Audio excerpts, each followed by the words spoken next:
Hierdie week leer ons meer van hoe die Heilige Gees ons lei en hoe hy ons wil lei.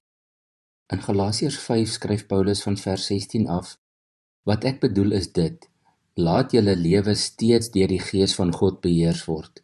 Dan sal julle nooit soeg voor die begeertes van julle sondige natuur nie.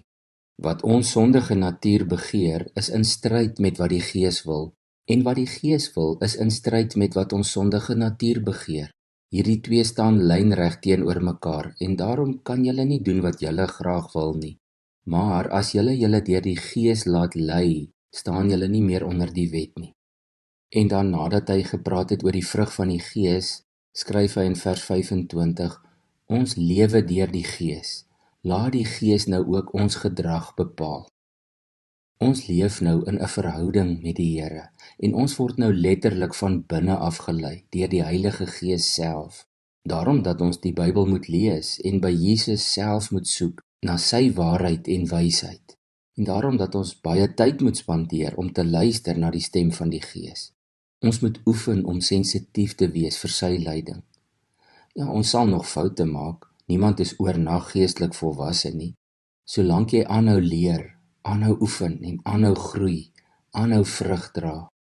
Dis soos hierdie staaltjie wat iemand vir my gestuur het. Toe ek dit eers lees, was dit vir my net 'n mooi storie, maar toe ek dit weer lees, besef ek, dit is hoe ons in ons verhouding met die Here soms nog na ons ou mens luister, maar dan lei die Heilige Gees ons op 'n manier om, soos Paulus skryf, ons gedrag te verander, sodat hy ons gedrag, ons lewe en die manier hoe ons ander mense sien ook in lyn kan bring met sy wil. Die titel is Jesus taal en ek lees dit nou vir jou. Antie, hoor ek iemand agter my roep.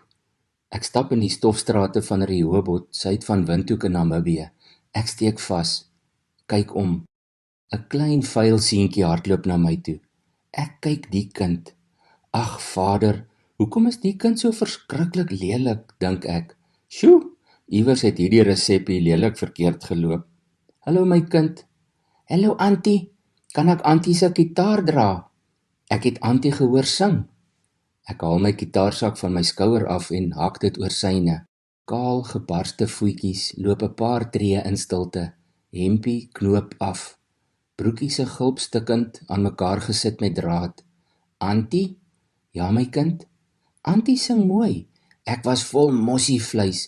So stryd soos my ma sê. Wie het vir Antie daai mooi stem gegee? Seker maar Jesus, seun. Ja, hy het vir my ook een gegee. Ons loop. Weer dink ek aan die kind se lelike resepie wat oral oor sy gesig geskryf is. Regtig Jesus? Wil Antie my hoor sing? Dalk maak sy stem op vir die gebrek aan skoonheid, rol dit deur my gedagtes. Asseblief seun. Hy gee my gitaar terug. Hy kry sy pause, sodat hy sy move saam met sy lied kan maak. Hy kyk my eers in die oë en maak seker hy het al my aandag, en hy begin sing met 'n breë glimlag. Jesus het my mooi gemaak, Jesus het my mooi gemaak, my kop, my tone, my hande, my voete, Jesus het my mooi gemaak. Ek hurk, Here, wees my sondaar genadig. Die trane vloei oor my wange, meng met die stof van Rehoboth se strate. Seun, kan jy my vergewe vir my lelike gedagtes asseblief? Jy is so mooi. Antie, ja, ek weet nie wat Antie gedink het nie, maar Antie se oë praat nou Jesus. Ek haal my gitaar uit. Die wysie is maklik. Ek slaan die gitaar en hy jive uitbundig sy moves in Rehoboth se stofstraat met boude wat boep staan. Ek jive saam soos 'n kind. Jesus het ons mooi gemaak. Ek kyk sy gesiggie en ek sien sy glimlag praat Jesus. Kom ons bid saam. Heilige Gees, lei ons asseblief dat ons nie vinnig met ons ou mens sal dink en reageer nie, maar dat ons sensitief sal wees vir u leiding, vir u stem, vir u wysheid. Help ons om te kyk met Jesus se oë en om lief te hê met Jesus se hart, want ek glo dit is hoe u ons wil lei. Help ons daarmee asseblief. Amen.